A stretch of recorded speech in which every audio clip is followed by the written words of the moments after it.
started. So my name is Daniel. I am the one of the organizer and volunteer at CYPN, the Chinese Young Professional Network. And we were founded back in 2010, so it's been about 10 years now. And we are a 501c3 nonprofit with 14,000 members, and also one of the largest young professional groups for Chinese in North America. And our mission statement is to making sure that we can provide an opportunity for career-minded individuals, for you to develop socially, professionally, and civically. And what it means to us is we have a lot of events, a lot of career opportunities, opportunity for us to exchange, entrepreneurial information, networking, and also most importantly, having fun. So there's, as you can see from the video we had earlier. So there are a lot of outdoor events. This is kind of like this portion right here, the ski trip, surfing classes, group hiking, whatever we have in the East Coast and also in the West Coast. And also we have industry seminar, career development. And this is where with this particular session sitting, we are doing the negotiation at this point. And also we had the leadership development about 2 weeks ago, actually no, 3 weeks ago. And then we're going to have an influence session about a month from now. So there will be more career development that's kind of agnostic to your profession coming up in the next few months. And also in the past. Screen sharing is lost. Oh, it is? Okay. It is still on, mine is okay. Did lost for everyone? Comment on the chat if it's lost. Mine's fine. Okay, let me just stop sharing. I think just one person's is lost. Okay. Everyone, Megan's, I think yours is lost. Everyone else is fine. Yeah, mine's fine as well. Yeah, maybe Megan, check yours. Okay, can you see my screen now?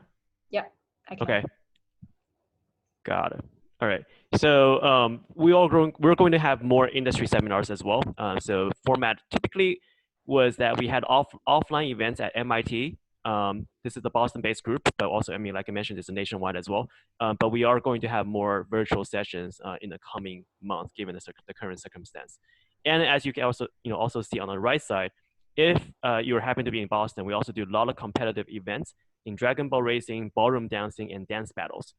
So there's a lot of interesting, exciting offline events that if you're happen to be in Boston or being Southern California, there's a lot of opportunity for you to participate in. All right, and here is the group picture and also most important, the WeChat session that you can have in the center. I think there might be some issue with my give me one more second, sorry.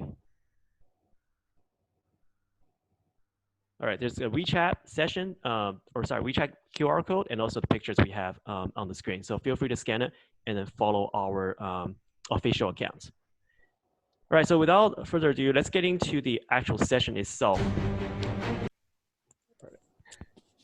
The speaker is going to be Nancy. So she is currently a director of product manager and also the group product managers at Verizon. And mainly in charge of the cloud and edge computing. And in the past, she also led a large team of tech PMs and interviewed more than 100 candidates. She's also very well known as her work as a YouTuber and Instagram key opinion leader on the product management, career development, and also for leadership for women. And also things like negotiation workshop and other workshops she's also developing along the way. She's also a proud alum of MIT Sloan, and she had her doctor from BU in material science and engineering. All right, so let's jump right in. So Nancy, so why don't you take over the screen and we'll take it from there. Okay, great. Thanks for sharing, Daniel, and welcome everybody. It's Saturday morning, and I really appreciate some of you guys on the West Coast. Now it's almost 9 a.m. and I booked me this an hour or 45-minute session. It's totally worth the time because we're going to cover very important topics for everyone. As we are speaking, please comment on the chat if you can see my screen or not. And during the entire session, if anybody have been to my live webinars before, you should know that in general, I do lots of Q&A during the session. So I want people to engage through the chat. So if you can see my screen right now, comment on the chat and say, yes, you can see my screen. Come in the chat and say yes. Okay, let me see the chat. We see many yes. That's perfect. Okay, so let's get started. Let me put all of you guys on top of my screen so we can see each other and put the chat as well. Okay, so today's topic is about negotiation. I've been teaching negotiation for a year from now on, and since last year, I believe I gave a brief talk about negotiation to CYPN members, specifically focus on salary negotiation. Today we talk about negotiation in general, especially during the pandemic. I know a few of you guys, maybe you're in the process of getting a job. So let's get started to understand how can we improve our negotiation skills. Specifically in this 45 minutes, I'm going to show you how to advance your career and get what you want through negotiations and selling yourself strategies without leaving a bad impression. And Daniel already introduced myself. I just want to emphasize a little more about negotiation part. I moved to the US with $800 in my pocket to study my PhDs in material science. Like most of you guys, I think lots of us already came into the US and trying to advance our career, but how can we get far along regarding a title and the career promotions? And in addition, how can we get more money out of this? So through my career, each time I jumped ship, I received like 30%, 40% raise, but I also have had lots of failure at the very beginning of my career. That was because I didn't ask for more money. That's why today I'm sharing lots of lessons learned with all of you guys. And a reminder is that I have a YouTube channel talk about product management and also negotiation. You guys can search, just Google Dr. Nancy Li, and you're able to find lots of content about me, and feel free to subscribe and learn more. And something I just really want to let you guys know, and because I really wish sometime in the future you can help me out with this mission. Why I'm teaching all of you guys today, and why I give like many free seminars and speaking conferences once per month, was because my long-term goal is to build 100 schools in China to teach kids from mid and low-income families entrepreneurship. I wish sometime in the future you guys can help me to achieve this long-term mission. So in the near term, why I focus on negotiation today was that now I have the opportunity to manage a team of senior product managers. What I found out was that women and the international professionals are not on the decision-making table. That was because, for example, when you're getting hired, and there's many managers need to vote. Do we need to hire this person? Do we need to sponsor H-1B? Do we need to give this person a little bit more money because he deserves more? If you are the only one, like me, I'm the only female manager out of 100 people product management organization. Besides me, there are only 2 Chinese managers in total out of 100. There are very few of us who is able to advocate for international professionals and sometimes women as well. So therefore, in general, very few of us are getting paid as much as our counterparts, our peers. And that's why I decided to teach negotiation to all of you guys today, how to negotiate and get more. So now let's get started regarding the general framework for negotiation is have a deep understanding of 7 principles. First is your own interest is towards the both parties need to have the same interest towards the same deal. And the second is legitimacy and fear. See this very simple regarding each time you negotiate something. Think about you always need to make sure the deal is very fair instead of you're taking advantage of the other side party. And same thing as relationship building. I'm going to give you examples specifically how to build relationship even before you start negotiation. And during negotiation, we need to think about our best alternative to a negotiated agreement so that you can decide, do you want to walk away or not? And the next is commitment. Both parties need to make commitment to close the deal. And finally is your communication style. Specifically, how would you communicate and share information with the other side of party to land the deal together? So the 7 principles today, I'm going to break this down to all of you guys and using specific case studies. And feel free to jump in, comment on the chat and today. So before we even dive into the details, so now let me ask you the specific questions. about what specific things do you guys want to negotiate when we mention this word, negotiation. Comment on the chat. What do you want to negotiate? And why you're here today, I assume you try to get something out of negotiation, right? So Grace said, promotion. Great, yes.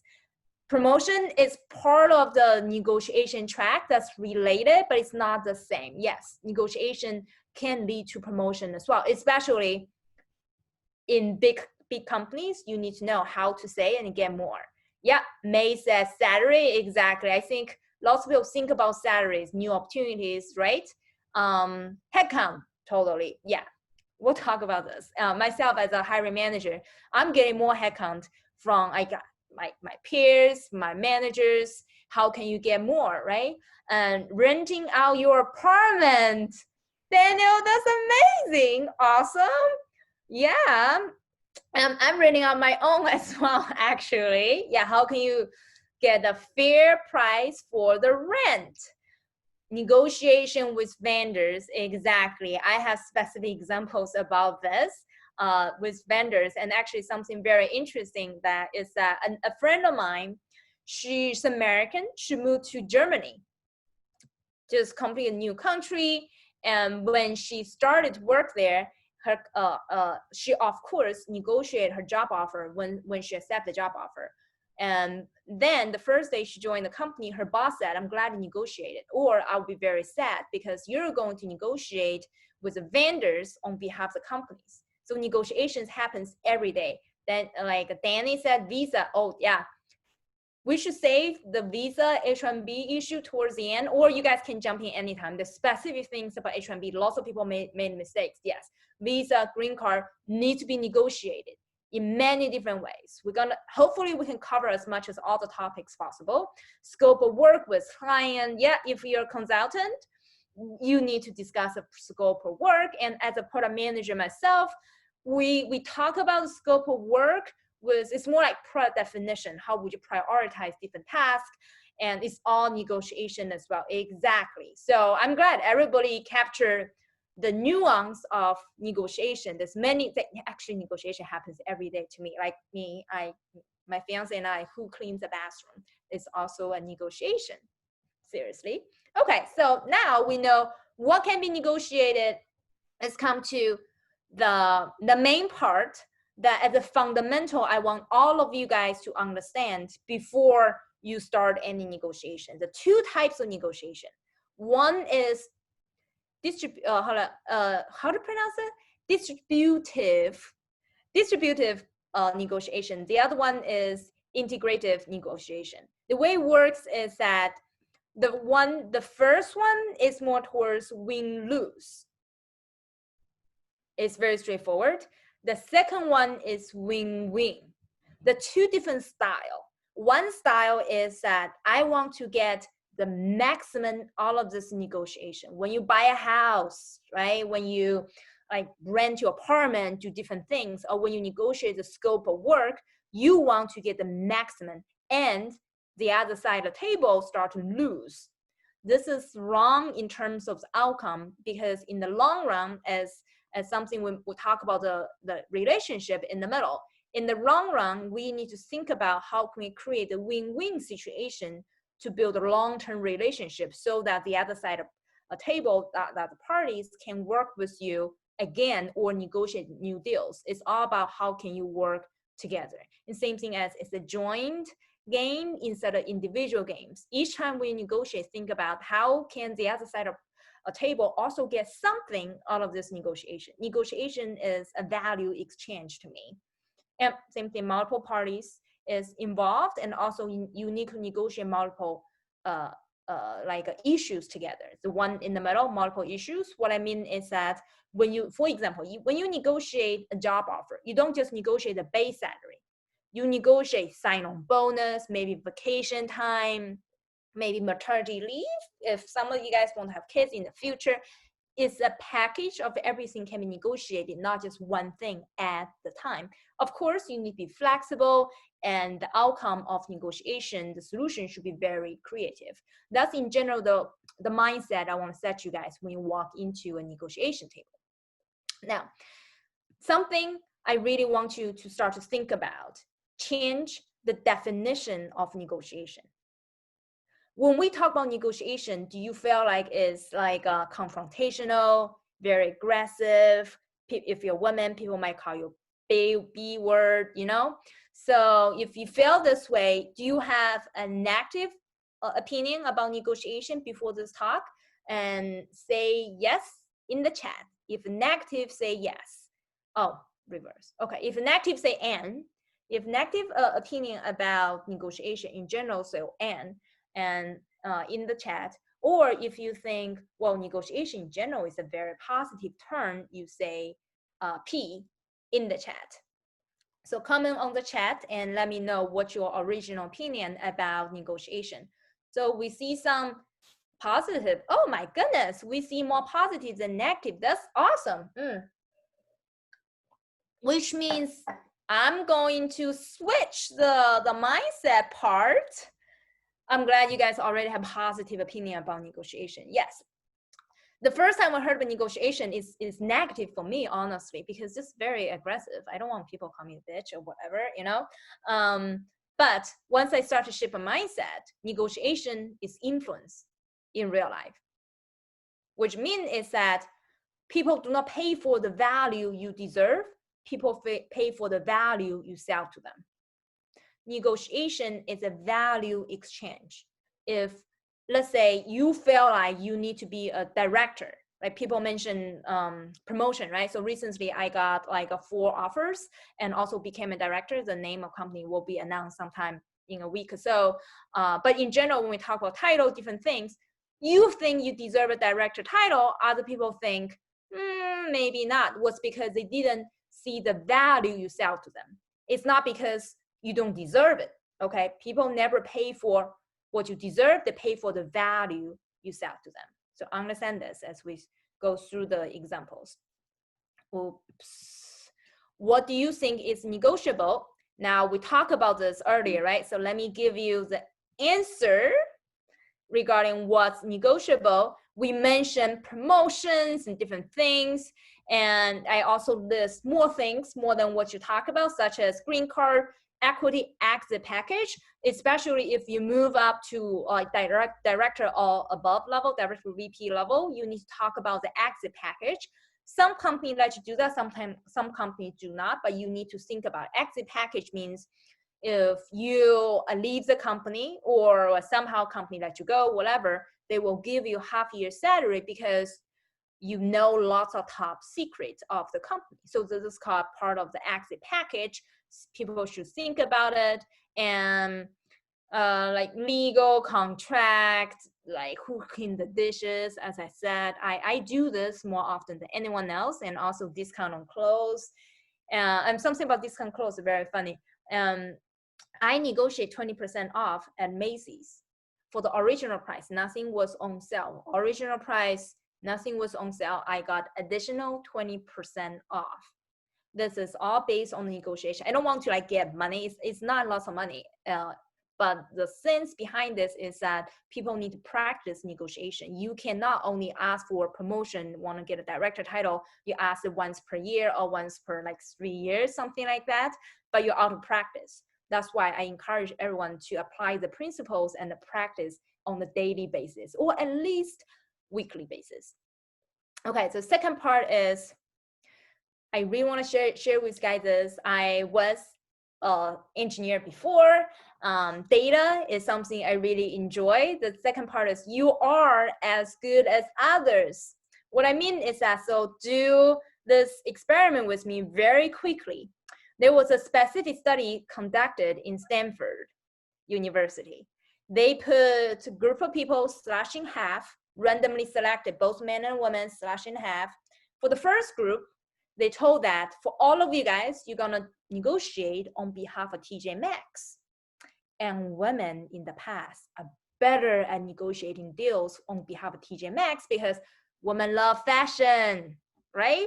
And for the second group was randomly selected group of people. They said, you're going to negotiate on behalf of TJ Maxx, but in general, in the past, men are tough negotiators.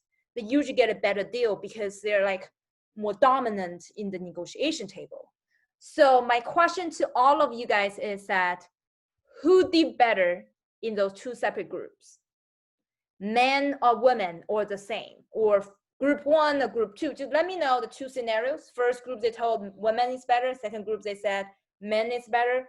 Who did better in those experiments? Now, then I show data to you. Daniel says same for both groups. Grace said men, lots of men. Christina said women, lots of men. So here's a hint. The two groups. First group, they told them something, that women is better. Second group, they said men are better. Two groups. Do you think both groups are women better, or the men are better, or group one is same? So group one, group two are the same. Okay, we see lots of men and men, women, lots of guesses. Actually, let me share you the scientific result based on the chart. For the group one, women did better. For group two, men did better. Why? So let me show you what's behind the scenes. There's no difference between group one, group two, because they're randomly selected.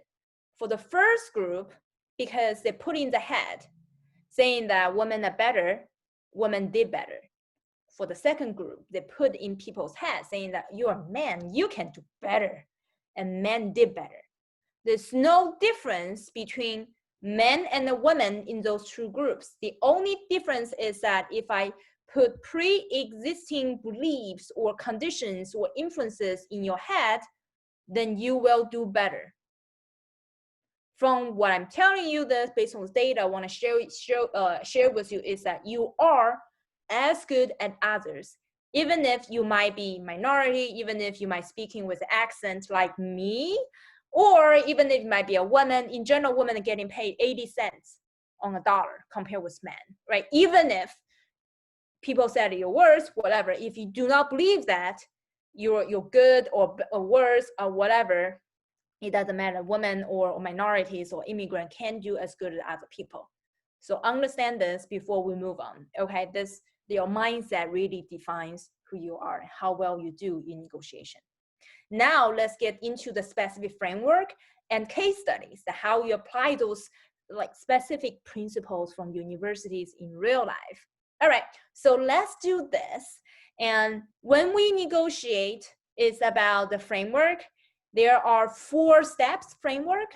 Let's say you need to understand the right timing and also build relationship, reputation before you ask, research your market value, tell others about your value, right? We talk about value driven negotiations the whole time. All I teach people is about value you can bring to the company. So let's break down the framework. I will also give you specific case studies.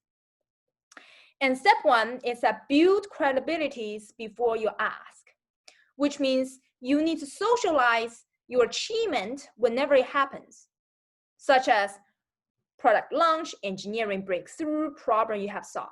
Specifically myself, I am in the product side. So I emphasize on product launch and how many customers use my product and how much revenue my product has been driven by the customers and to the companies. All costs have been saved because my product.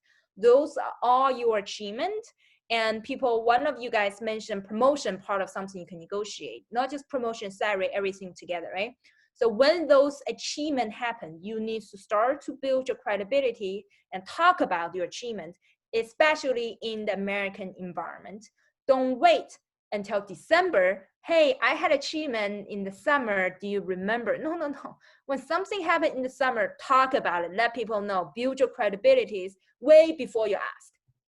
Second is build your personal brand before you ask. What I mean is that everyone has a brand. You should ask yourself what's your brand, right?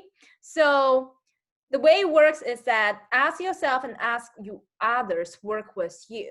How other people describe you.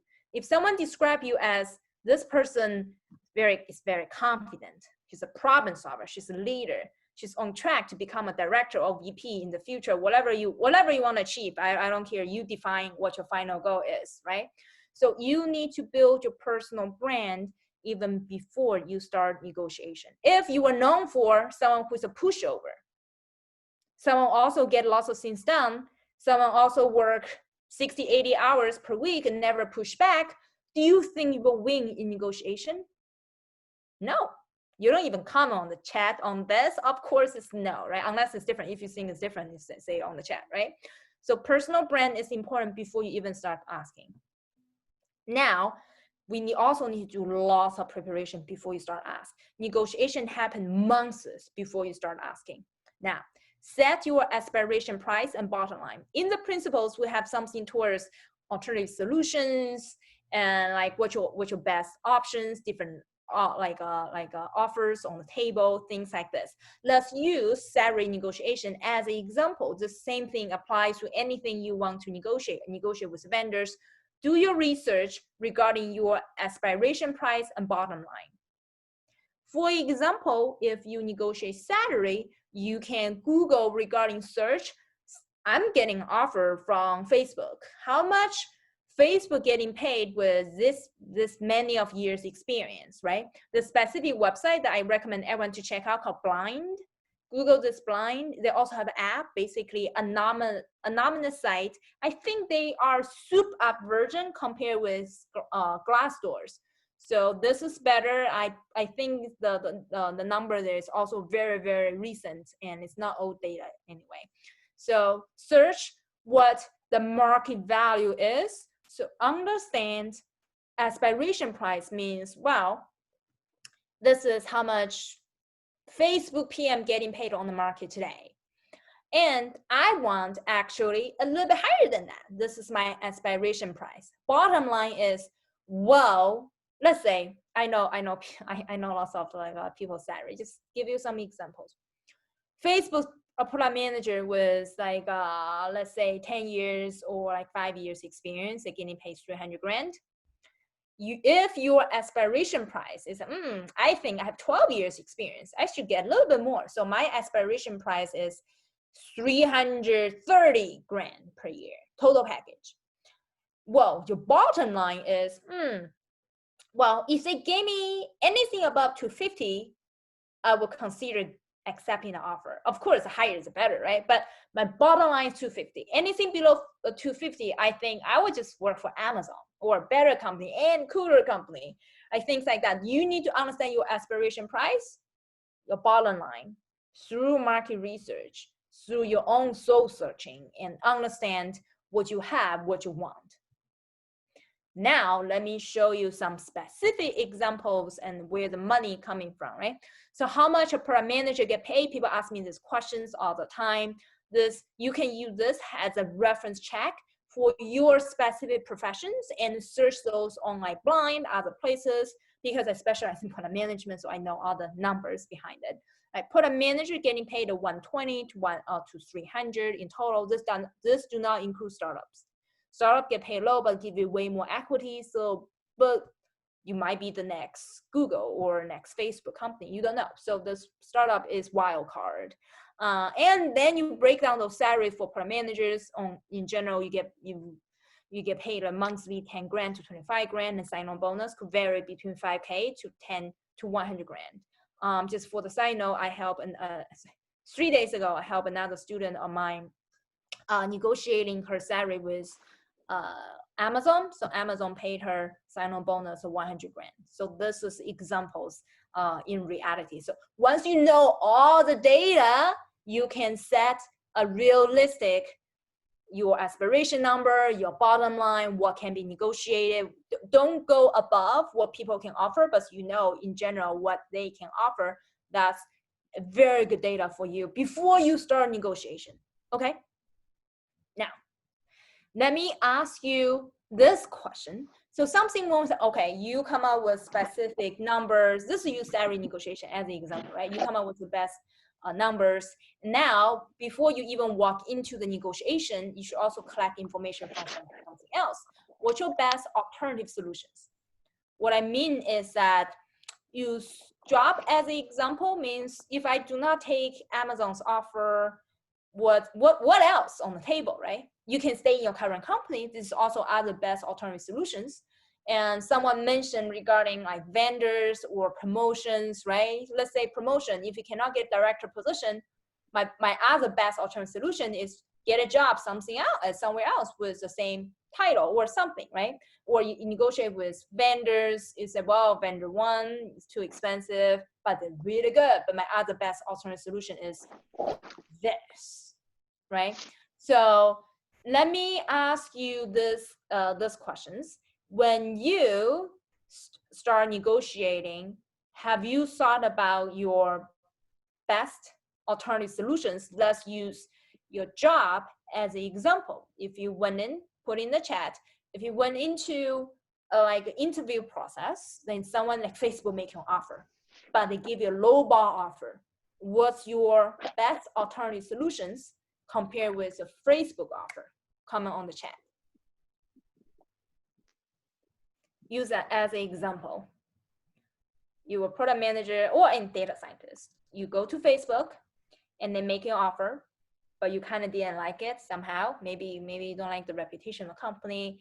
And what's your best alternative offer or solutions? What's your best alternative solutions in this specific scenario? What else you can come up with? Comment on the chat. What's your best alternative solutions? Yeah, keep searching for new jobs. Exactly. Do you have any more answers?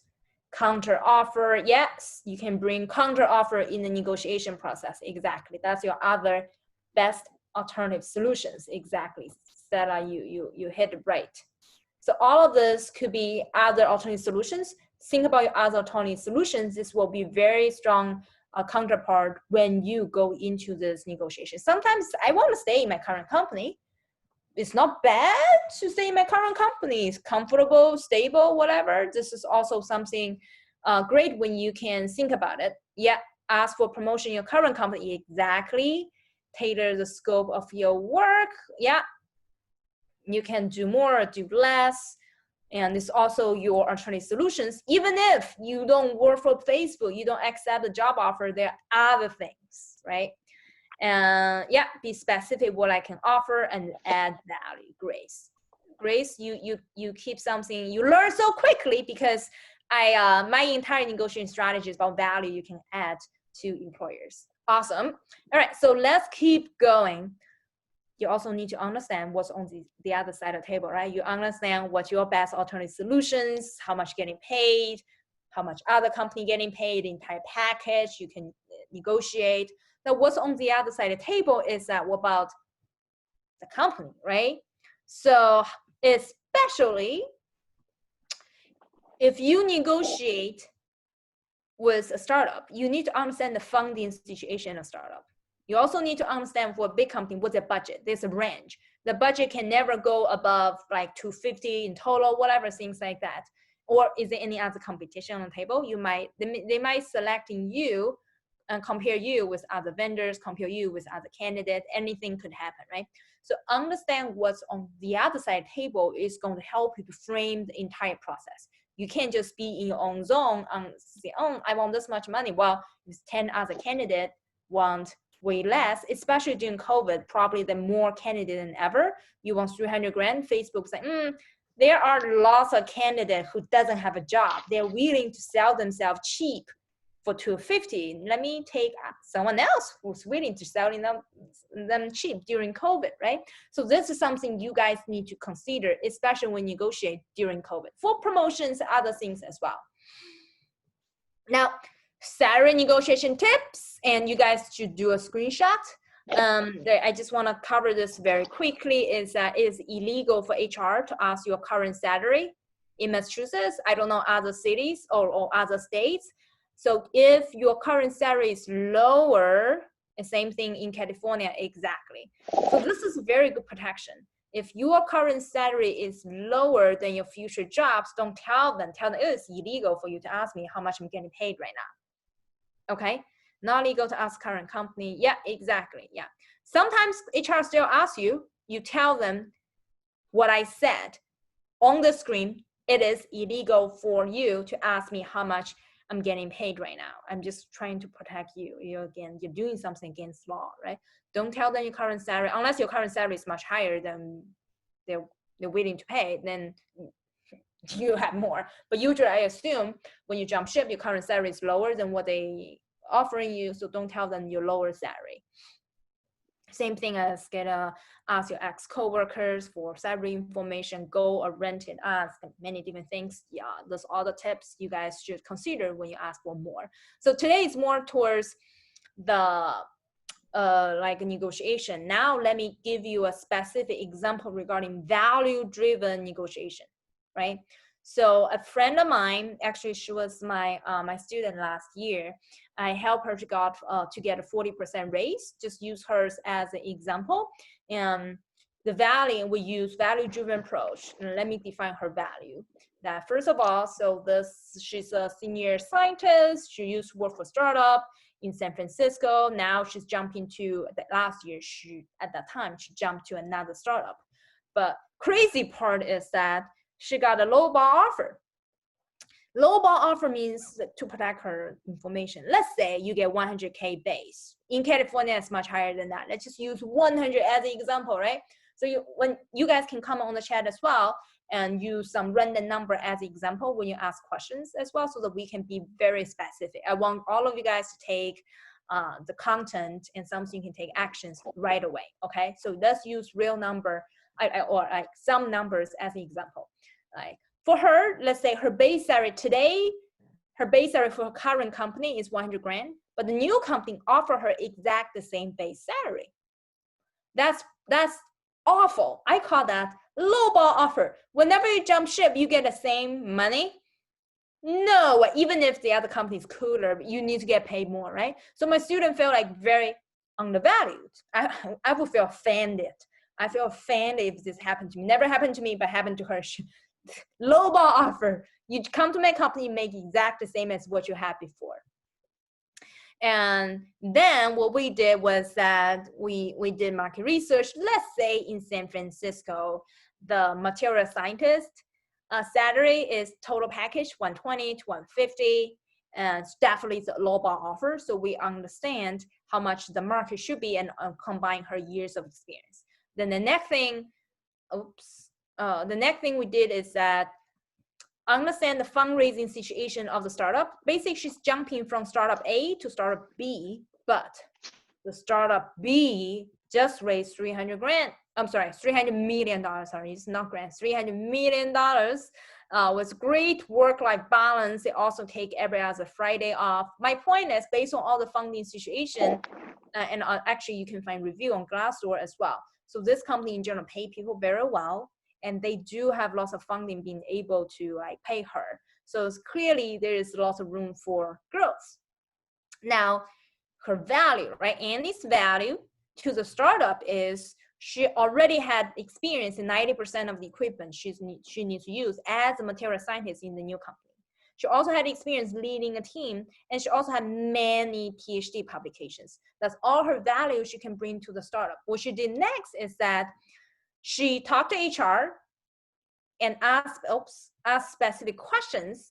And specifically what she started conversation was because this is the value I can bring to the company.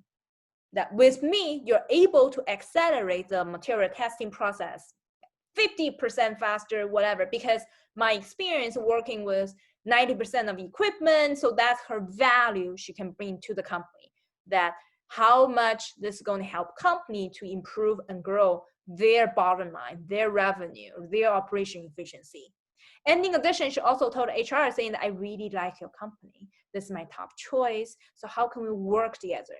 What do you think the hiring manager wants? So the key part behind is, again, remember the principle, building relationship. She's building relationship with HR because HR also wants you to accept the offer, but HR just like give you a lowball offer. That's very, I wouldn't feel happy to see that either, but they still want to hire you. So she is trying to build relationship with HR and bring HR on her side and ask HR to give her more information to understand what exactly the hiring manager wants and what's the range of the company we can work on. This is my top choice, but this is definitely too low than what I expected, but I like your company, right? So the entire relationship building process let her know much more information. We hear some noise. Daniel, do you want to mute? Yeah. If you have any questions, you can let Daniel know so we can unmute you when you talk. Yeah, so let's continue. And specifically after she understood the entire her value to the company build relationship with HR, and she got a 40% raise based on offer. And in addition, I also think the company's way cooler. She used to work for a bike company as a material scientist. Now she's making flying cars as a material scientist. So I also think it's also title bump, or bump in many different ways, right? So this is the final outcome regarding how she used a value-driven approach to build relationship with HR and have the HR to help her. Now let me give you another value-driven examples. This is also a real case. I just covered this, the picture and to protect the identity of another student of mine. She's a real estate agent. Let's call her Megan. And okay, if you're in California like Daniel, do not laugh at the numbers, okay? Do not laugh at how much things are getting sold in Boston in suburb. I know we're missing a zero, okay? In California, it's probably $6 million. In Boston suburbs, probably 600 grand, okay? We're talking about suburb of Boston, 600 grand, single family.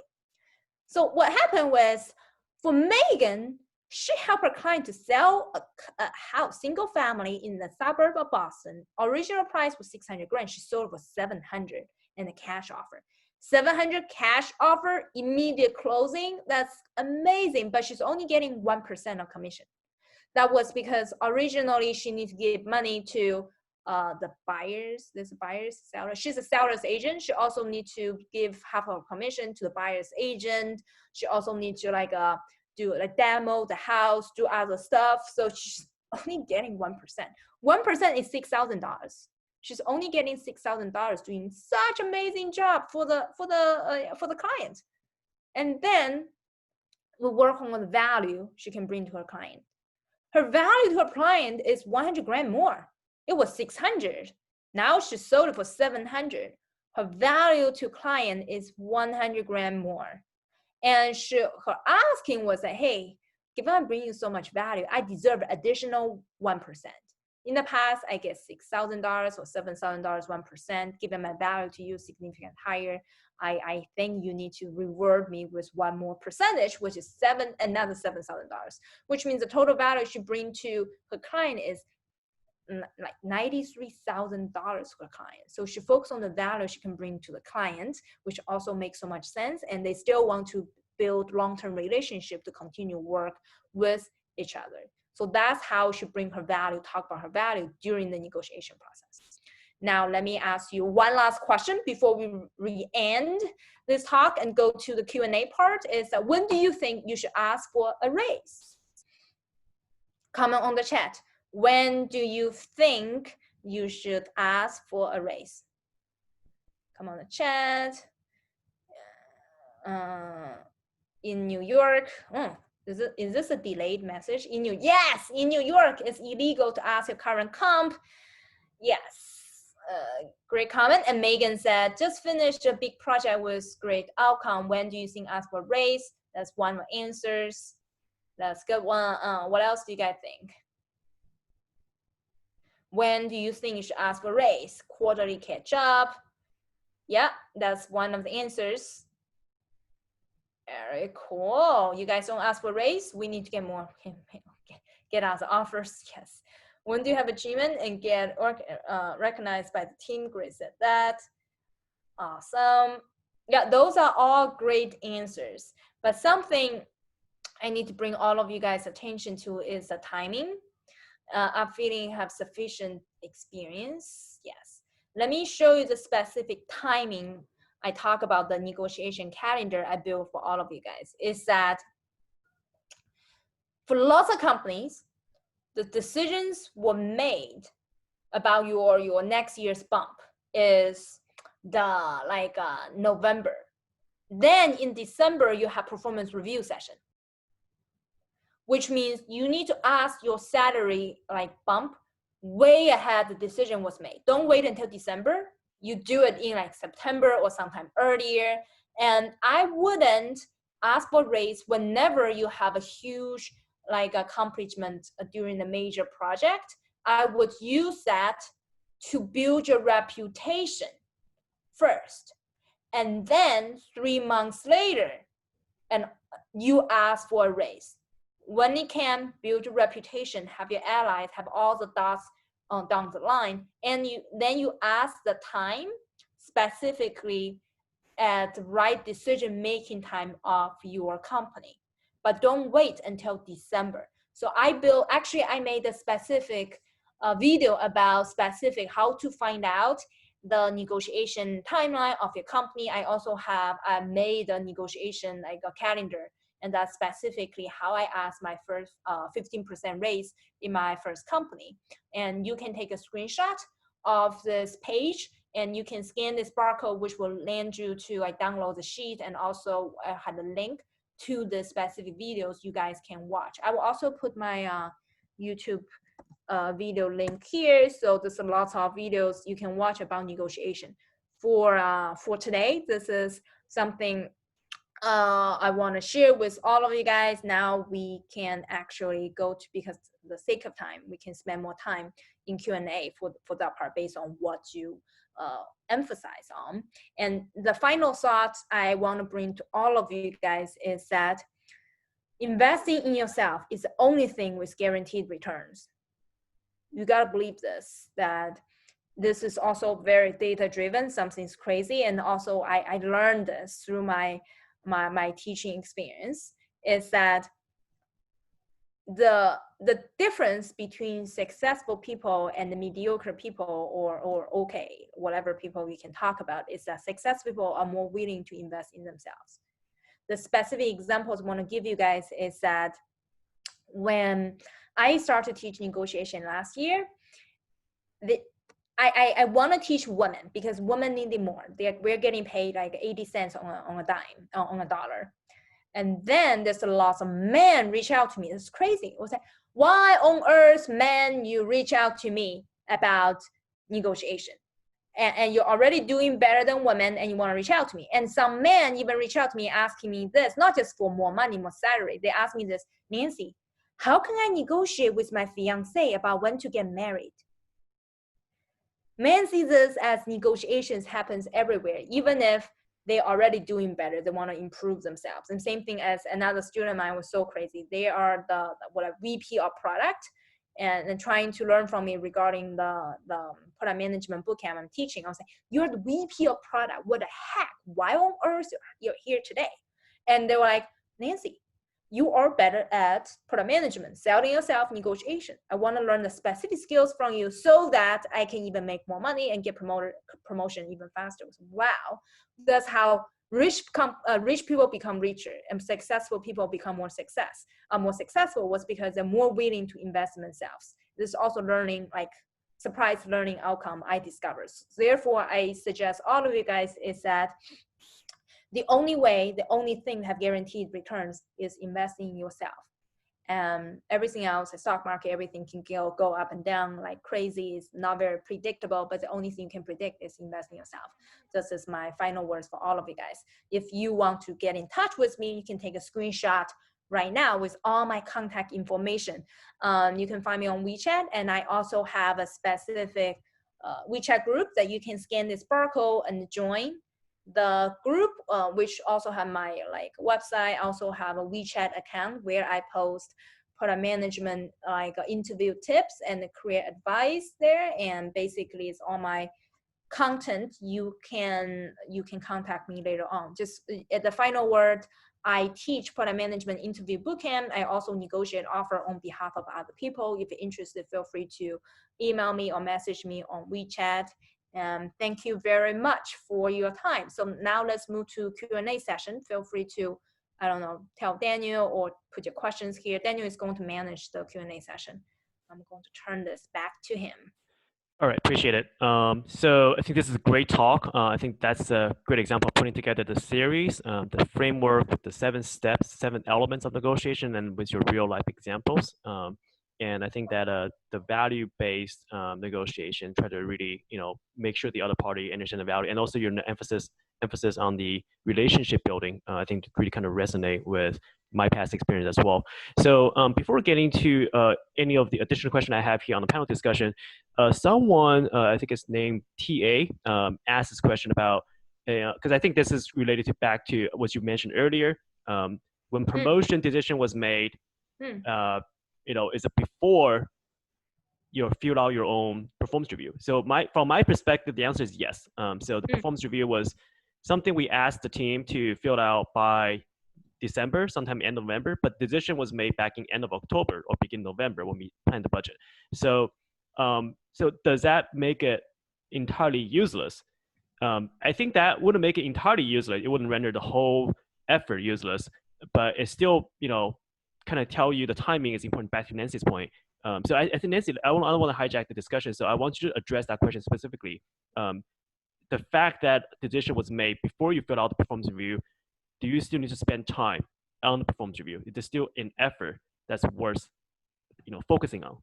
So back to you. Yeah, you should always highlight your achievement in all the performance review 200%. So it's not a waste of effort, because which deck that I mentioned, one of the deck I mentioned is always about how can you socialize and build your brand, make people understand you, given you already missed the timing. Again, hey guys, seriously, so watch this video and take a screenshot of this. It will take you to download the negotiation calendar where you can learn more. But what I mean is that you should have asked in different timing, long time ago, but you didn't. Now it's your turn to socialize. Even if decision was made, you should still socialize. Take all the opportunities to socialize your achievement, even if it's too late. It's very likely the decision was made, doesn't move a needle, doesn't make you get even $1 more. But it's still good exercise to do, because you also need to practice socializing. But you do need to understand what Daniel said. And I think Daniel himself, he also managed people as a manager, or giving people raises, right? All the decision was made before your performance review. So that's why I made a specific video. You guys got to watch this and understand how people make decisions in big companies. Yep, correct. Thank you. I think that's it's very helpful. I think the calendar is something you want to keep in mind of. When you write your performance review, it's not for this year's. It's something that kind of reminds your boss, reminds your manager, what you did, what is the impact. So you're setting up the basis for the next year's budget. So basically, that's just keep in mind that whatever you write, it's gonna generate immediate value. It's going to be a long-term investment, assuming you're gonna stay in the company for a while, right? So that's a key point. And then also the timing. Personally, from my perspective, I would like to bring it up at the quarterly catch-up. So usually, if you have, everyone should have their non-project based career development session with their boss, and sometimes skip level too, right? So every once in a while, you should talk to them about your career aspiration, what works for you, what doesn't work for you, and what's your long-term, say 4 or 5 years career goal, and also what is your short-term career goal. So those are things that's kind of transcend, on top of what we have, on those weekly one-on-one discussion about your project, right? So you should have a session with your boss, not about project, but only about your career aspiration. Tell them explicitly where you want to be, and ask for help how you can get there, right? So I think those discussions you need to have ahead of time. And like Nancy mentioned, don't just wait till once a year and a performance review, because that will be a little too late. Maybe that will impact next year's performance review, but it's going to be a little too late. You're going to have to wait for another 12 months or so. All right. Yeah. So I want to kind of get back to, I collected a bunch of questions from everyone's Eventbrite sign up. So there's a question about, hey, what do you want to learn from the negotiation session? So I'm going to run through some examples here, or some of the questions you have, consolidate all of them into 4 buckets.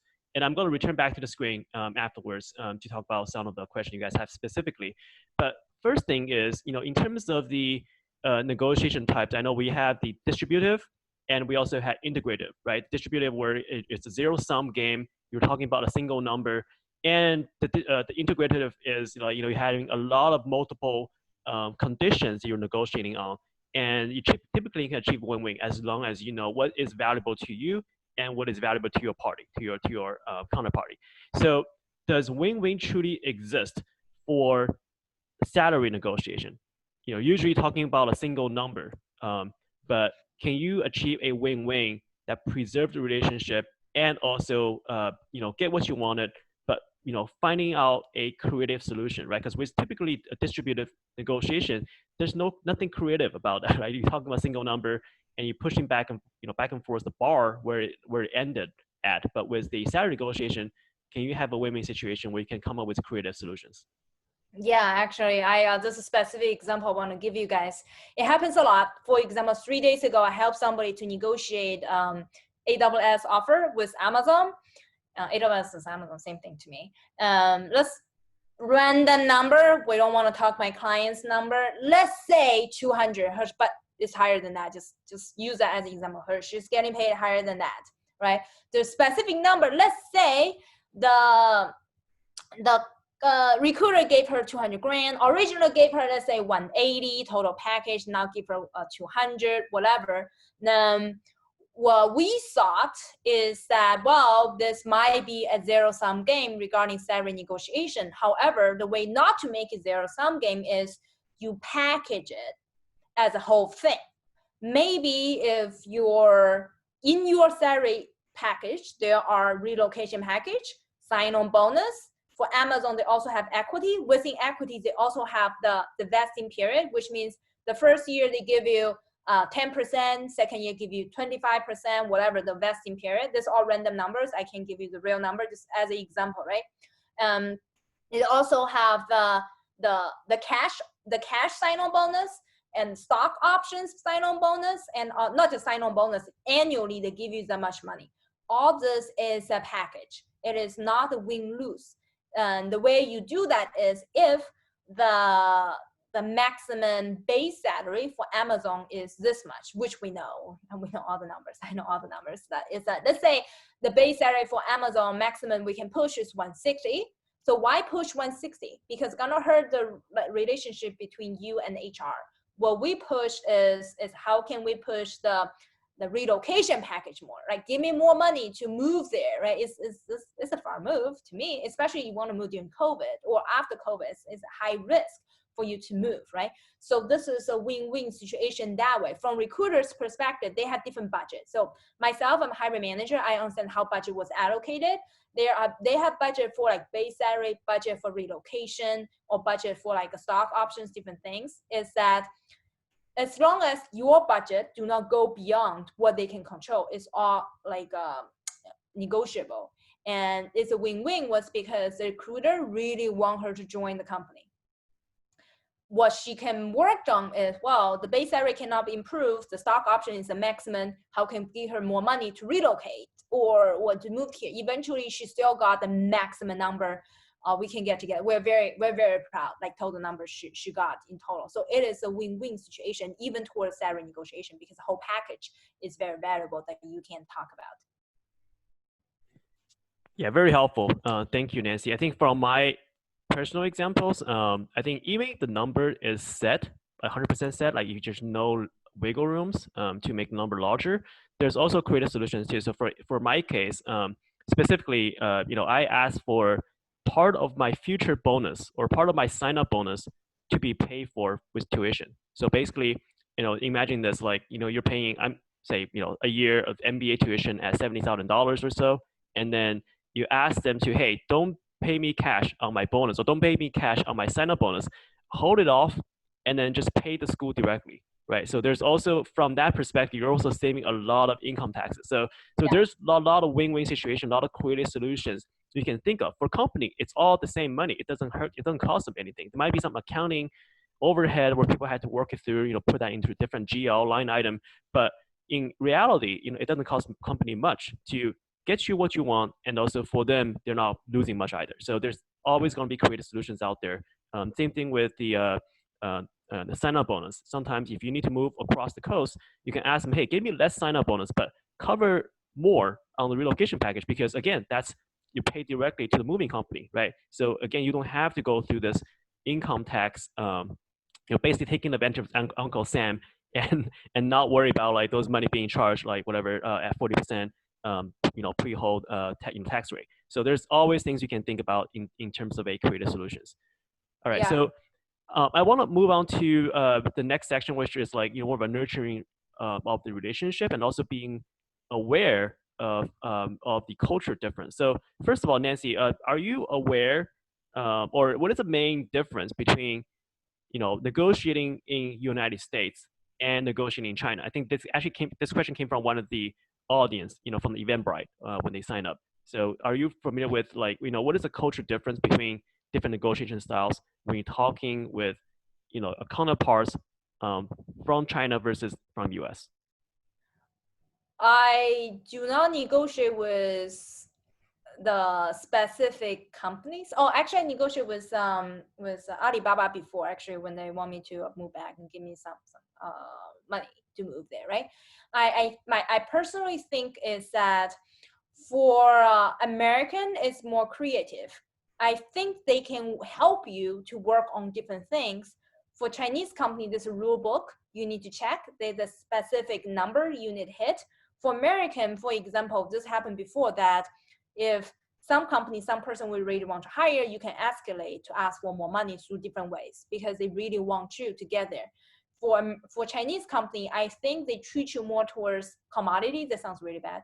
But it's that you're more replaceable. This is the number, you don't want it, we move on to the next person. That's how I see this, the differences. The creativity part is different. And I also, if you negotiate in person with Chinese, it's more towards when you negotiate with things, not for money, negotiate for deals with other people. I think the differences is that sometimes when you negotiate with Chinese companies, they might take it more personally compared with American. I think American, they negotiate more than us. They negotiate all the time. So, oh, we'll try this. Doesn't work, fine. For Chinese, they may feel like more emotional attached to it, might hurt some like personal feelings or hurt their confidence. For American, I don't think sometimes they didn't get what they want through negotiation. They won't hurt their confidence. Well, they move on to negotiate next deal. I think that's the difference.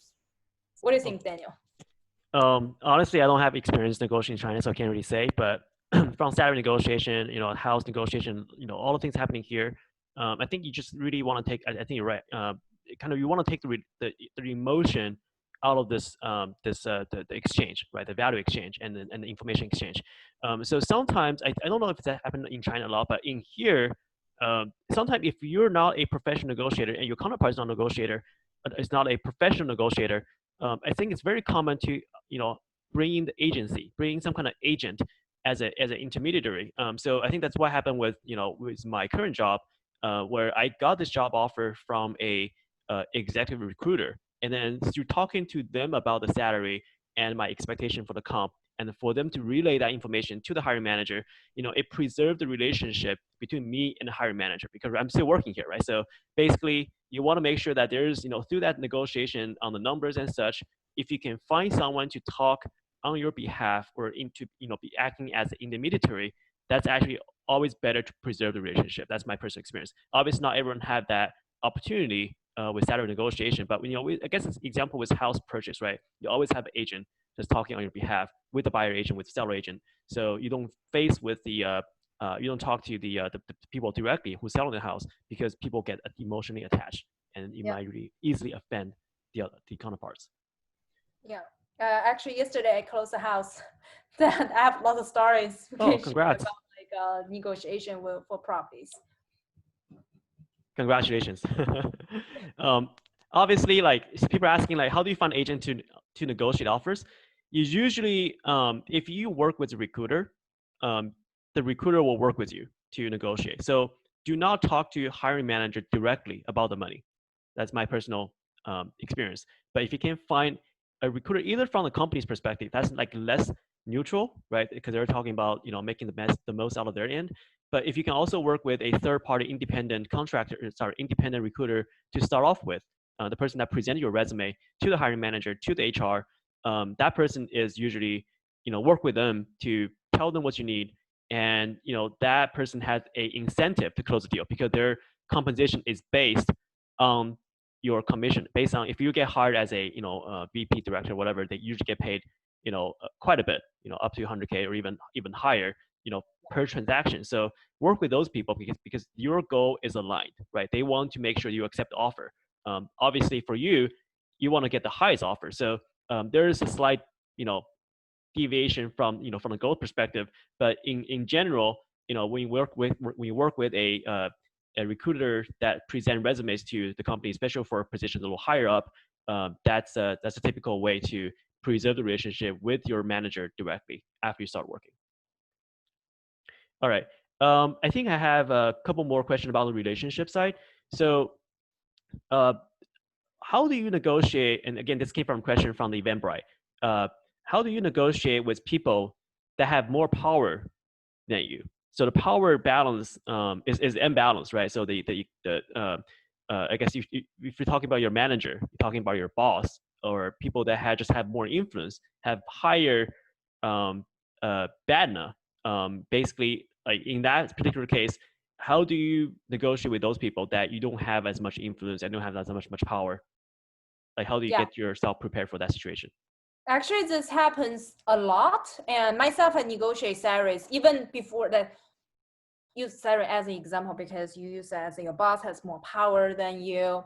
There are many different ways to do it. Is that, for example, my first job, I asked for a raise. I got 15% raise in my first job without jumping ship. Jumping ship is easier because you might have competing offers. Let's say in the situation you stay in your current company, and that year I got the 15% raise and also the second highest bonus in my company.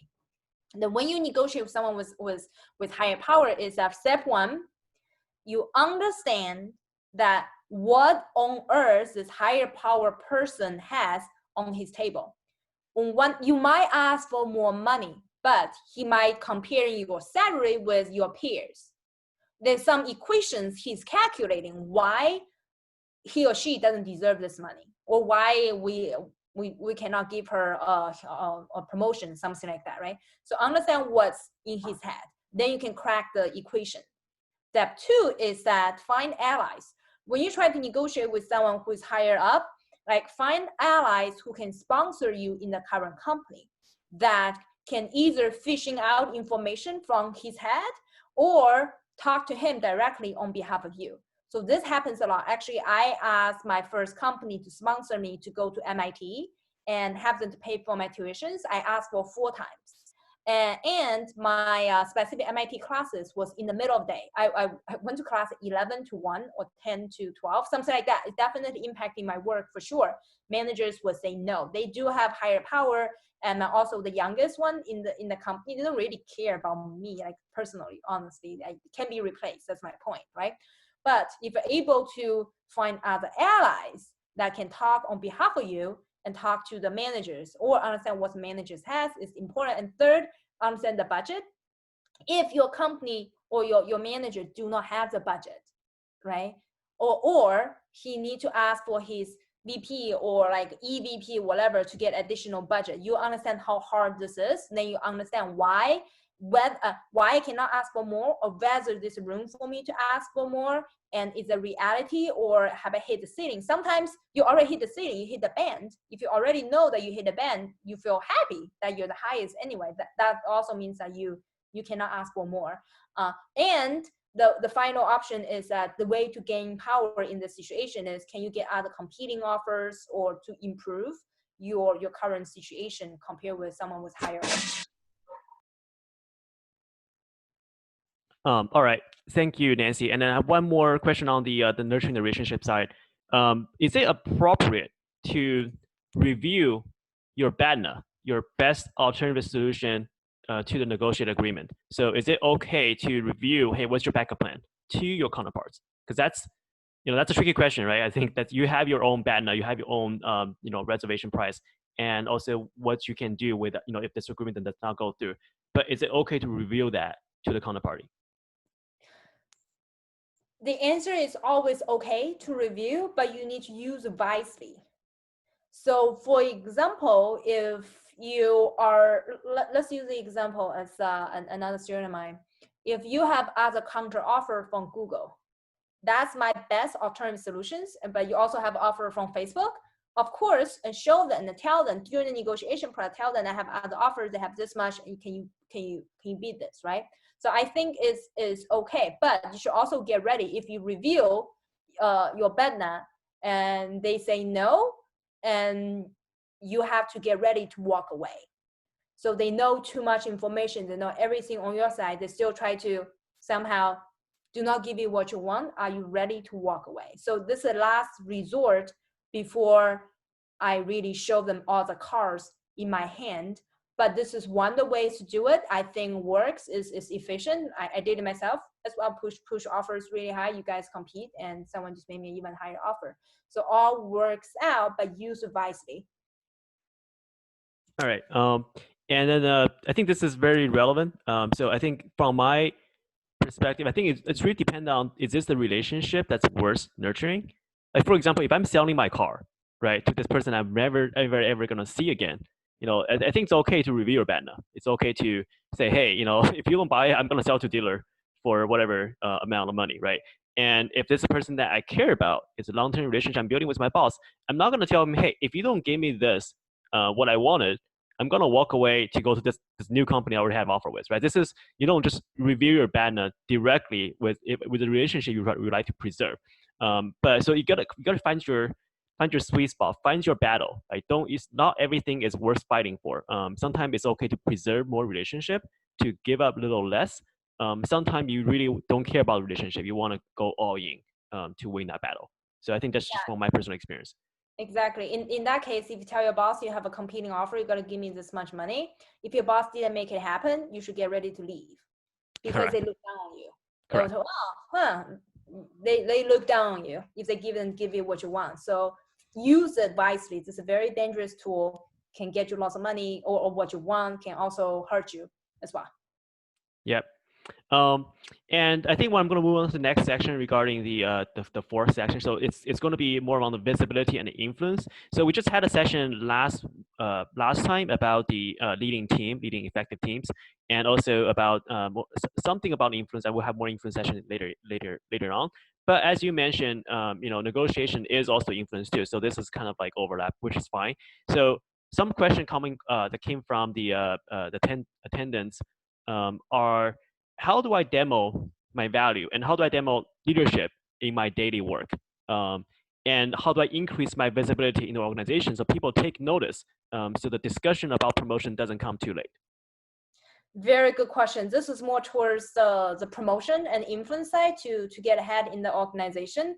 And myself had experimented lots of different things. And the conclusion for that is that, first of all, whenever you have any kind of achievement, you gotta let people know. And the second, you also need to grasp a relation opportunity to give public speeches. Public speeches. What it means is that if there's a product launch or something, or any you build a data model, you need to get and fight for the opportunities to give a presentation. So you're perceived as the leader in that space, even if you collaborated with other people. So get those opportunities. And the second is that build your network in the company to understand where can you find those high profile opportunities in the company.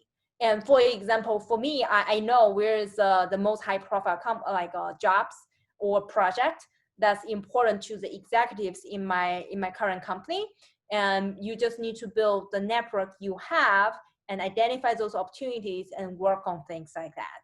And now the other part is also, you mentioned about influence and demonstrate your leadership skills. And influence and demonstrating leadership skills, and they are coming hand to hand.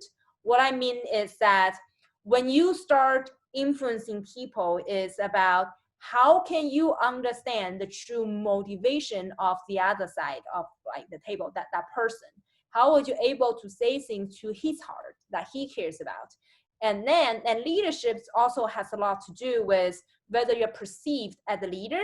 And usually the person who gives more presentation is perceived as a leader, and also the person who's leading the meetings are perceived as leaders. So are perceived. It doesn't mean that you're not a leader or not. It's about how can you put yourself in the strategic position in the company to show that you have the opportunities to be the next generation leader in your company. Daniel, what do you think? Yeah, I think that's it's spot on. I think really when you're talking about like, you know, leadership specifically, you want to demonstrate that you can lead without getting that title, right? You want to be a manager. You don't need to get the manager title to lead. You can actually start managing, start influencing, and getting work done, you know, as a leader, and demonstrate that your capacity as a leader, you know, with this, you know, influence, with those indirect, I guess more of a, you know, dotted line control over the project, right? So I think it's not just about, hey, you know, can I get my manager title to do the manager work? You really want to demonstrate that you have the capacity to do so even before you get promoted. Yeah. And just want to add something to it, that for lots of product manager interview questions, they will ask you, so for product manager will influence and negotiate every day. They will ask you a question, give me an example when you like get alignment between multiple 5 stakeholders. How do you do that? This means influence. You got to give them specific example how you change other people's opinion and get alignment. This all influence that you need to get ready for all the interviews, and that you actually need to execute in your real life as well, so that you can be perceived as a leader. Yes. And I have 2 more questions. I'm going to bundle that into one under the visibility and influence section, which is the third part of this question groups. And so if you're the hiring manager, if you're the, like, you know, some kind of managers, or maybe some, you know, more of a senior member of the team, how do you ask for more headcounts when there's hiring freeze, organization-wide, right? This is very relevant to COVID-19, where everything is frozen up in the budget for a lot of companies, in retail, in travel, etc. How do you do that? You know, ask for more info, because eventually the more people you have, you know, it's going to be a better case for you for next year's review, right? For you to get promoted to director, for VP, whatever. So you want to start preparing for that step. And then, you know, also conversely, like, how do you also negotiate the scope of work and broaden the impact, right? So those are also question came from the attendees. I think that might, if you can shed some light on that, that'd be great. So the question behind I want to ask you guys is who do you negotiate with, right? This difference between negotiating with your stakeholders or your customers, and also when you negotiate with the internal teams. So what I imagine is that you're trying to negotiate with the internal teams. Whenever we negotiate with the scope of like more people having more responsibilities, you can think about like 2 sides of the equations. On one side is the environment. In COVID environment, it is harder in general, and which also means that certain department is easier, certain department is harder. For example, my department where I am is we're a fast-growing team. Everybody freeze besides us. We are asked to hire 60 people next year. It's just like growing, like we're only 25 this year, ask 60 next year, it's growing. That was because even if in the environment of COVID, if you put your micro environment, that your entire environment is fast growing and it's an important project for the company, it's way easier for you to ask for more. The sunset industry, there's sunrise industry. The sunset group and sunrise group. If you're in the sunrise group, it's easier because it just, the environment pushed you to grow, okay? So try to get into the sunrise group. So instead, as an example, like for example, oil gas companies, they are laying off people right now because nobody's driving. Yeah, so I call that sunset. I don't know, like if you're in the oil gas industry, don't blame me. Just example, as the sunset industry. Why on earth you push really hard to ask for more money or bigger scope in a sunset industry? I will focus on how can I jump ship to a sunrise industry, first of all. And the second, if you happen to be in the sunset industry, let's say you're in the travel industry, that's you're also in the real gas, like oil gas industry that's also going down right now. If you really somehow you don't want to change your environment, I'm stick here. Even if sunset, I'm sticking here. What should you do, right? If it's sunset, staying here is more towards, first of all, do you have executive sponsorship? Have you built your reputation? Everything I taught you, you need to do it ahead of time. When people talk about you, are you perceived as a leader? Right? If you have all the reputation ready, you also have your executive sponsorship, and then you also come up with specific case saying that why I need more people, why even if a sunset industry of oil gas, or travel industry, I still need to double my team, come up with legit answers. That part is easy, though it's all technical, right? But the other part is, do you have sponsors that say, yeah, it makes sense, we need to double it down, right? So you need to build allies in the company, especially the higher you go, the more politics are there and the more soft skills you need. There is not that much technical skills behind, as I said, based on the level you're in. The higher level, you, like Daniel yourself is VP, right? So all part, not all part, lots more people relationship, politics, different things involved. So that's how I see this environment and how would you build relationship to execute your proposal. Yeah, thank you, Nancy. I think from my perspective, to answer this question, it's actually very relevant to what's happening to me right now. So obviously, with COVID-19, we have a hiring freeze, but we have a dire need to get this person on board. Have this one opening position that we're hoping to open, but was shut down by the CEO company-wide because we want to make sure we get through the survival mode first, right? But now as companies recovering, I'm planning to put together a case to say, hey, here's the impact that I can make with this new headcount. And once I, put together a case together, I'll highlight, this is the dollar amount that we can get out of it. And also here's a long-term impact, some other project we can put together with additional help. And so that's, really put together, bring the value into this discussion and highlighting that, with what's the benefits, even though there's a systematic organization-wide hiring freeze, you can actually bring back, one or two positions that are crucial to success of a really large project, right? So this is, again, back to the value-based negotiation. I want to move to the salary negotiation, which is the last part of my of the panel. So I think just very quickly, we talked about COVID a couple times already. So what is the best or the most sensible way to bring up the need for a raise during the COVID-19? Where all the companies hiring like this budget freeze, some places even have salary cut, right? So how would you bring up the need for a raise during the COVID-19? What is a sensible way to do that without, while preserving the relationship and also with the understanding of the difficulty the company is facing? Yeah. So what I would do is, so first, understand how much other people is getting paid. If you are underpaid compared with your coworkers, regardless of COVID or not, you ask for more money. The biggest mistake I see 95% of all my students is that I want more. I was like, okay, what's on the other side of the table? You're already the top of your band. I know you want more, but you're top. So for all of you guys, I challenge all of you guys to understand, are you in the middle of the band? Are you top of your band? Or are you lower than everybody else? I bet 90% of you guys, you don't know where you are.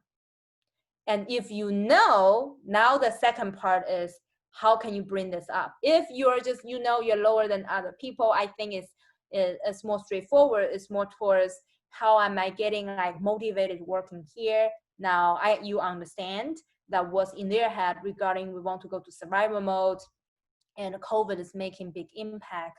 I also want to feel motivated to join, to continue come to work. And given to my research, I know I'm underpaid, and you also bring up the value or achievement you have done in the past. That's a better way to bring this to your employer as this moment to my personal opinion. And of course, you also need to make it very clear to them, you understand the current situation and what you also try to convince them to share with you what's on the other side of the table. Maybe the manager will tell you, well, this year our margin decreased, or everybody is reducing the amount of money for everyone. Then you understand that's a maximum you can do because everybody reduced the salary by 30%. Why on earth you have the right legit reason to ask, right? I challenge all of you guys to figure out what's on the other side of the table before you even start asking. Yeah, I think that's a very good point. I'm not sure if everyone knows, but usually managers have a stack rank procedure. So basically, hey, this is A player, B player, C player, and this is people that we don't care if they leave, right? So usually there's a stack rank already happen. Again, that happens once a year, usually around the budget planning process. where you're forced, as a manager, you're forced to come up with a rank of all your employee, including the best employee and the worst employee. And then, so if you can find out where you are on the stack rank, that would be the best, because that's the information that's not disclosed to you, right? We don't want people to feel like, oh, you're a C player or you're a B player, but also knowing that not everyone's going to be A player, and there's lots of value for company to make sure the retention rate for the B players are also solid, right? Because you need a lot of B players to support a company. I need a few A players to make sure that you're leading the team. So not everyone can be A player. So the company understand that. So if you happen to be a B player, that's totally fine. And the company are still doing what they can to preserve you, to make sure that you stay. I think the only challenge here is, how do you find out that information? How do you know where you rank? How do you know when you stack rank? I think that's really, there's no easy answer to that, right? You don't know your peer salary. You do not know, and it's also not appropriate to ask about that information for your managers. But sometimes you just have to sense it. You have to have a situation awareness, from the group discussion, from project discussion. Who does your boss listen to more, right? And also from your their name recognition, you can have a self-assessment. Are you having as big of impact as people that sit next to you, right, in the dollar amount? So those are all things that you can sort of do a little self-evaluation session on your own. But just knowing that there is a stack rank table that the manager put together once a year, and everyone's being ranked together. So I made a video. Sorry, hold on. Answer that question. Let me mute. So today, oops, sorry. I'm sharing this video with you guys. It talks about how would you find out the rank or whatever. I think towards the end of the video, let me share this with you guys so you can take a look. If it's not that video, let me know. I definitely made a video about this to answer these questions in a high level. Sorry, I have multiple screens going on.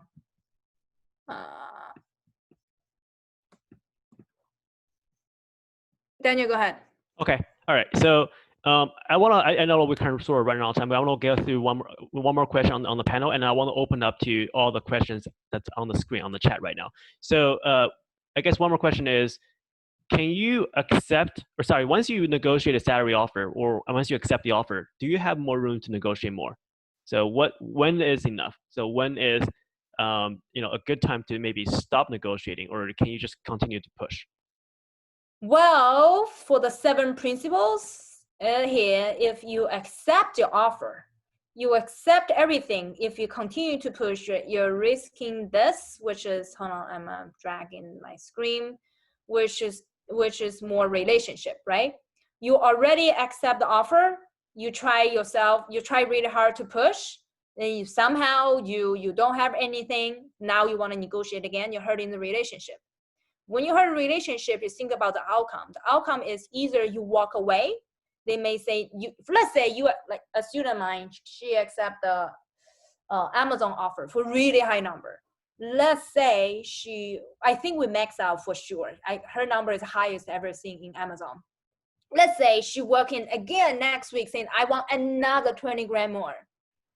You are hurting the relationship. You already tried to max out your number. You said yes, and we already did multiple rounds of negotiation. Once you hurt a relationship, the 2 things coming up. Either you are ready to walk away if they say no, or once you join the company, how other people will perceive you for your relationship, especially after you accept the offer. Before you accept the offer, I think it's normal.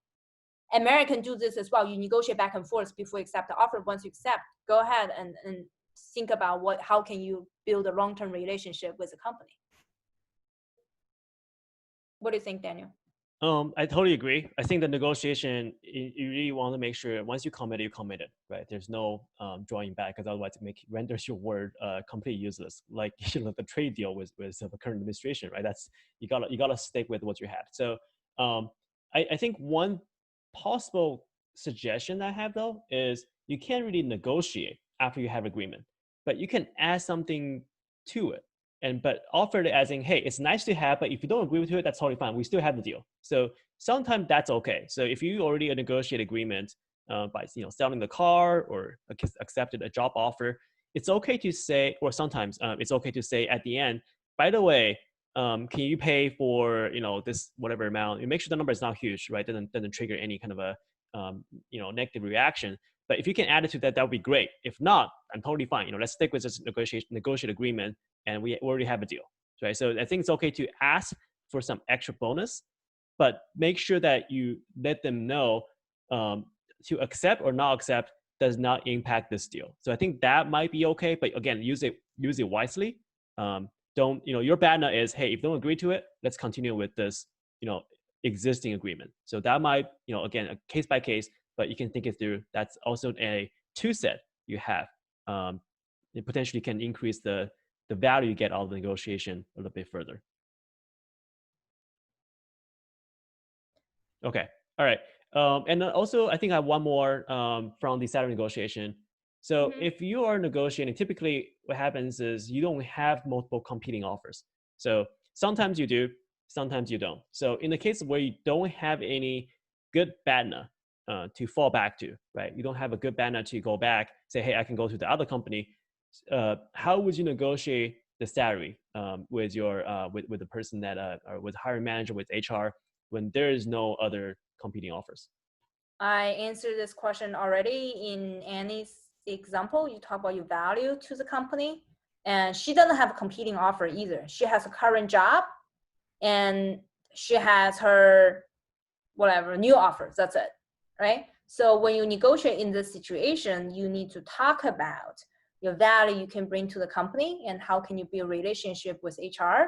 And honestly, I'm pro in terms of understanding and making the other side of the table telling me what's going on. And usually all the recruiters and everything, they would tell me, Nancy, someone else is getting paid this much. So this is already the highest. So we're building a relationship, getting a deal together. Your relationship building and bring your value to the company. I answered this already and follow the same framework. You can, in this case is here, starting from here. Yeah. Sounds good. So I'm going to close the panel. And I want to open to everyone. So there's some questions already in the chat. So let's just pick some questions out. Let's see. At any point in time, or I guess right now, specifically, if you want to speak up, just unmute yourself. You can also ask questions too. So, as long as we're not in the middle of that discussion. So yeah, I do need to leave soon. I have I'm teaching soon. Yeah, okay. Coming up. And okay. Let's take one more questions. Anyone want to unmute yourself? Okay, and also you can select question from the chat too. So feel free to do that, Nancy. No, whoever want to unmute themselves, I reward people who want to stand up. Okay. In addition, you can contact me here. You can join the group and you can message me in private as well to ask your specific questions. Okay, since I don't know if there's technical. Anyone want to unmute themselves? Yeah, I'm not sure if there's a kind of a system that's preventing this from happening. So I need to probably do something here too, making sure everyone's unmuted. Okay, whoever wants to talk, feel free to speak up. Never mind. So, okay, so I think the best way is for me to ask a question then. I think a lot of people are still cooking. Aware. Okay, so everyone else is muted except you.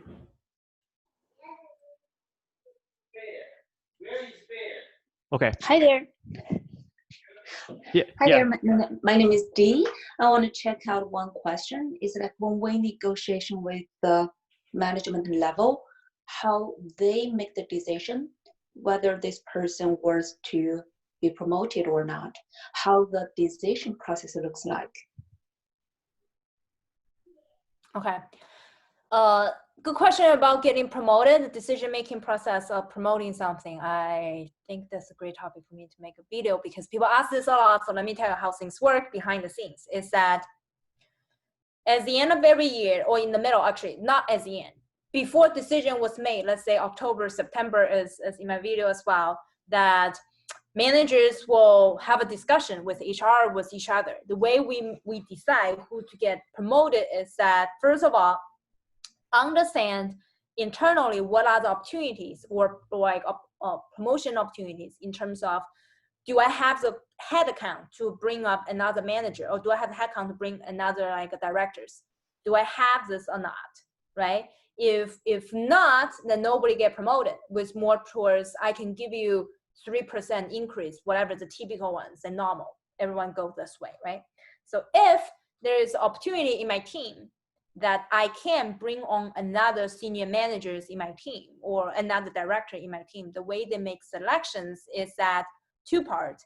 And first of all, in big companies, you can choose to select someone internally. You can also choose to bring somebody else from other teams. Well, under the same umbrella, could be the same company, but other teams, right? So managers will try to do this at the same time. I have seen managers, when we get promoted, I was promoted internally straight up. We also promoted another manager. He came from the other team. When we talk about those opportunities, then the evaluation is towards, can the current managers or the current individual contributors in my team being able to perform this new function as a manager or as a director? Are they qualified, right? So if not, I want to choose somebody outside and that can perform this function. And in addition, at the same time, for the people who are candidate for being this new manager or director positions, their specific historical reputation you have built and achievement you had, and also whether this person already had like sponsors or relationship with other part of the company. So promotion is just, yeah, she did very well running mathematical equations, so we should promote her. No. Besides you do well, your historical performance will take a look as well. We'll also see you as a person, because when you get into leadership opportunities and positions, it's more your people skills. People will start to take a look who has the people skills, who's better at doing stakeholder management. Can he or she hold this position? Does this person has a future opportunity continue to grow in the organization or not? So all these things will start to score you. And if none of you guys score high under the current manager, he or she will bring someone else from adjacent teams, or he had great impression of another person. Usually the way I see this is that actually managers, 50% of them prefer to bring someone from outside because they want to bring a fresh mind, a fresh ideas. Another like group of 50% manager want to promote someone inside. So it's all 50-50. It depends on who you are, which means when you jump, you can jump to the other team's manager as well. It's all relationship, soft skill based. Okay, awesome. And Nancy, do you have maybe 2 more minutes for answer one last question? Yeah. Okay, so I think this is someone asked about on the chat window, like how do you, so we talked about all the, getting the raise successfully, but if you fail to get a salary raise for your current job, and this happens a lot, how do we deal with the aftermath? No, I think there's no failure in asking a raise if you didn't get it. I don't see this as a failure. First of all, I'll give a kudos to you because you ask. Lots of people do not ask even if they're underpaid. And the second, even if you couldn't get it here this year, nobody will hate you for, oh, she asked for more money this year. I just start to hate her. I wouldn't bring her to my new job, new project anymore. No, nobody hates you for you to ask for more money if you know how to ask. If you know using the principle teach you today, you will never, nobody will hate you. You'll never have a backlash. The only thing is that how can you win or get more next year? So I would encourage people to use the right methodology. I bet 95% of you today on the chat, you don't know your rank. No wonder people feel, oh, you asked before, I can give you your C level, your rank C, no wonder I can give you. You don't even know your C or B or A. I challenge all of you guys, find out that first, then you have reasonable, legit reason to ask, you know where you stand, you know whether you're already a top A, of course you cannot get, it's not a failure, you're top already, right? So because you guys don't know what's on the outside of the table. Okay, thank you so much, Nancy. I know you ran out of time, so we're gonna wrap it up right here. And you have all Dr. Nancy's contact information and the YouTube channel. You can also just kind of, if you have questions, I think that some of them can probably answer some of your questions already. So let's stop here. And Nancy, I think you also have an email address somewhere, right? So make sure that they can see it and they can reach out to you. I think there's a lot of questions that's left to be answered. Unfortunately, we ran out of time. So we'll have you, maybe just reach out to Nancy in after session and then I'm sure she has time. She can work with you, and she also offered those 2 additional services for bootcamp and also negotiation services for you. At the the right compensation. So just reach out to her, and everyone appreciate joining our session. Appreciate Dr. Nancy Li for joining us and giving us such a wonderful talk. We have more session coming up in the coming month, more specifically on the influence, and also there's more discussion about some other soft skill that we'd like to touch on. So again, appreciate everyone's time, and then please give us feedback. Thank you so much. And then the email address is Dr. Nancy Li edu at gmail.com. So please write it down, take a picture of it, and feel free to reach out to her after the session. All right, thank you so much, and have a great weekend. Appreciate everyone's time. Talk to you guys soon. Thank you, Daniel. All right, thank you. All right, bye. Bye.